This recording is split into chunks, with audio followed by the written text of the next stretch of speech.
Hi guys! Welcome again to my mini vlog. This is Ashel. Pasensya na kayo sa itsura ko. Ang laki na nandyan. Anyway, ang ganda ng weather ngayon. At ito, pag-araw ko ng rest day is rest day grind pa din tayo. May pinut up kaming garage sale. Ayan, nakita nyo naman. At ang ganda talaga ng araw at panahon ngayon. Mahangin pero masarap magpahinga. Pero syempre, grind tayo. Habang nagbabantay kami sa tindahan ng aming garage sale, itong aking asawa nagluluto ng, ayan, ampalaya. So, sa mga bitter dyan, na walang ka-date ngayong Valentine's Day, ayan, meron po ginawang ampalaya. Bagay na bagay ito sa inyo. Charis! Biro lang. So, syempre, kahit wala tayong ka-date sa Valentine's Day, dapat maging happy pa din tayo ngayong Valentine's Day. So, malapit na yan.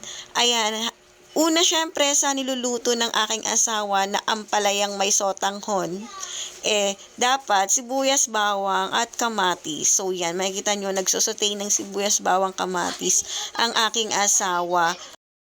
Sa mga mahilig sa ampalaya, kung ayaw po ninyo ng mapait ang inyong ampalayang kakainin para gustong kainin ng inyong mga anak, sabi sa akin ng aking asawa, dapat daw, binababad daw po siya sa may asin na may mainit na tubig para hindi daw po ganon kapait ang niluluto nyo pong ampalaya. Sabi naman daw nila, nauubos daw ang nutrients ng ampalaya. Ayun.